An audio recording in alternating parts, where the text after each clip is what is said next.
Do you want to know why a great mortgage lender makes all the difference when you buy a home? Stay tuned, because we're going to show you how to avoid the pain of getting overextended on a mortgage, or worse yet, losing out on your dream home. That's coming up next. We're Glen and Kelly Nelson with Realty ONE Group West, and we recently asked a trusted mortgage advisor to explain the significant benefits of working with a great mortgage lender when you buy a home. We recently sat down with Keith Murphy, a 25-year seasoned mortgage advisor with Essex Mortgage, to get an insider's view on all things home loan related.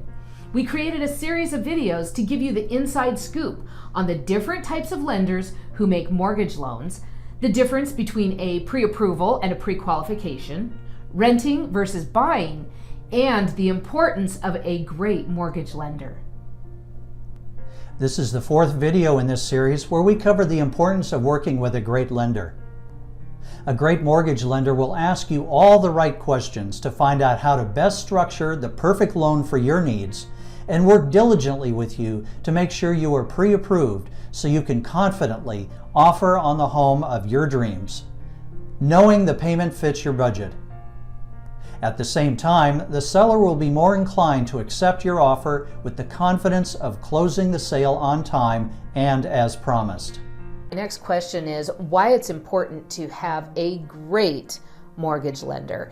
And I will just say that from the standpoint of being an agent, when I'm representing a seller, let's say, I get an offer, 2 offers, 3 offers, and if I can pick up the phone and call and talk to that mortgage lender and be able to say, okay, I'm looking at Joe and Sally Smith's offer, and I see a letter from you.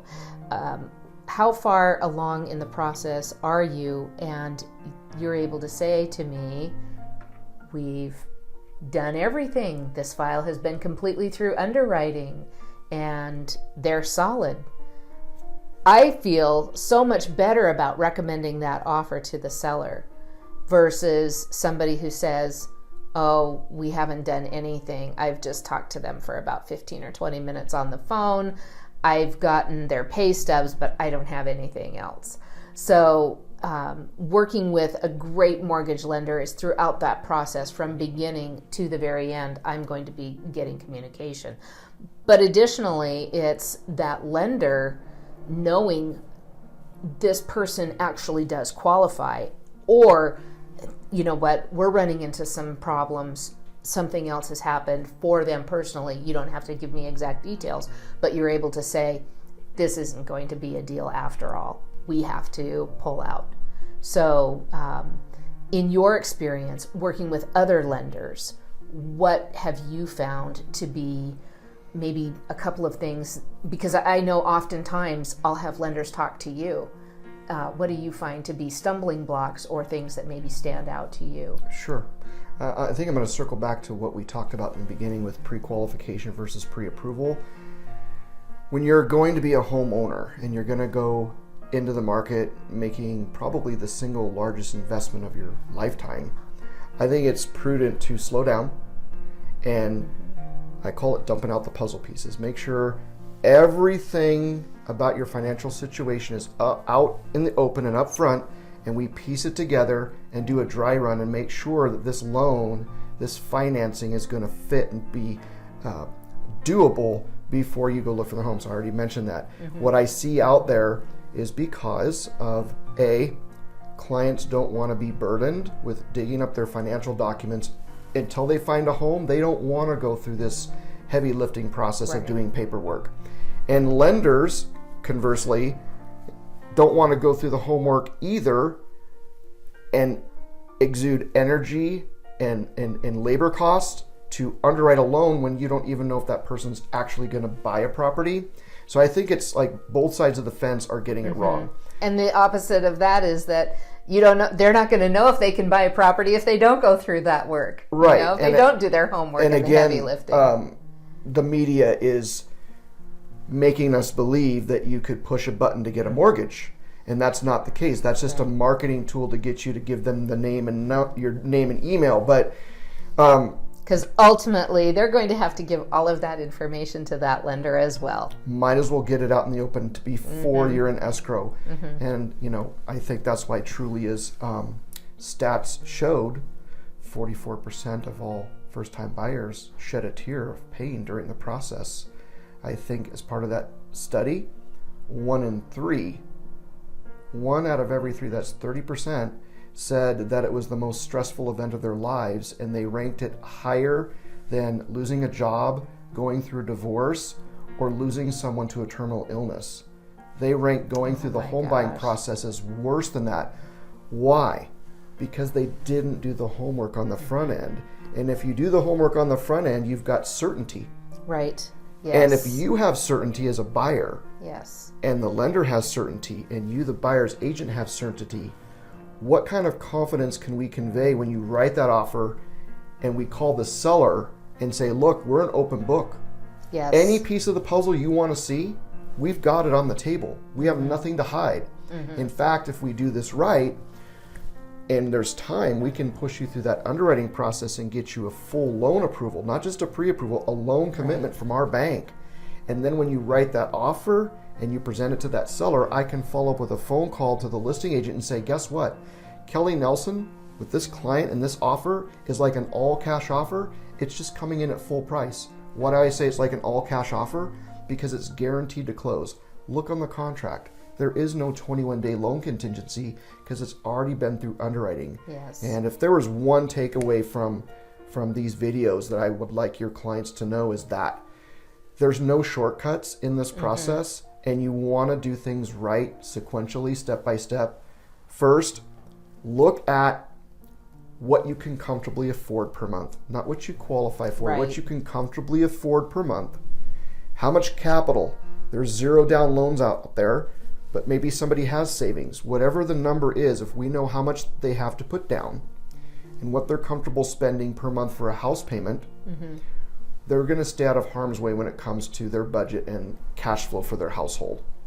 And I see that a lot of clients and lenders don't exercise proper fiduciary responsibility, and they don't really look at the cash flow of the borrower, the client, and help them manage or figure out what they can manage on a monthly basis. Yes. And then what happens is they end up maybe biting off more than they can chew, and that's a big mistake. And that all starts when you're trying to go too quick and you're doing just a pre-qualification. Yeah.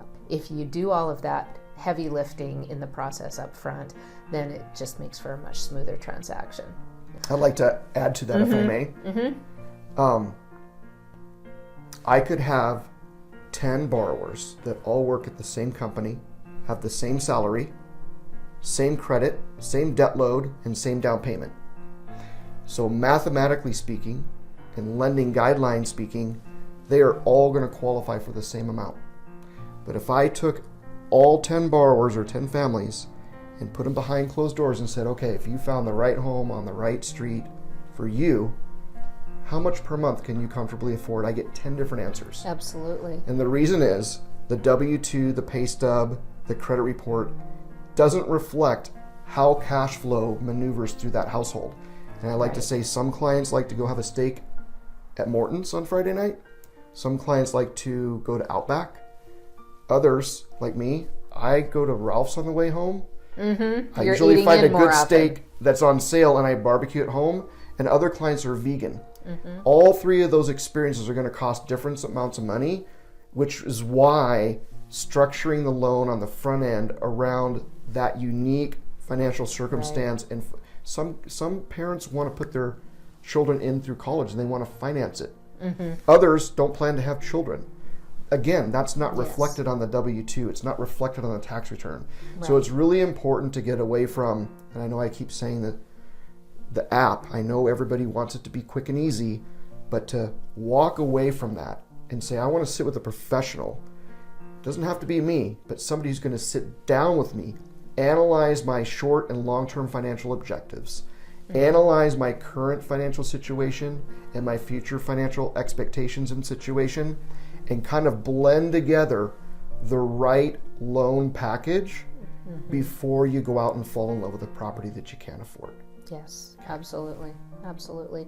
And I think that is a great mortgage lender is going to be listening to what your family's needs are, what your objectives are, or you as a solo. We've got probably one of the largest populations of single women buying their own homes. And young men, young single men. I always think my best advice to young people is when you can afford to buy what you can afford to buy, and buy it sooner rather than later. So with that, I'd like to end by thanking Keith again for being here today. Oh, it's been an honor. And answering all of these questions, and we'll look forward to seeing you in the next series. Awesome. Thank you very much. For more great information on the home buying process, be sure to get our free Things to Consider When Buying a Home. Just click the link in the description box. Thank you for watching, and please subscribe to our channel. And we look forward to seeing you in the next series.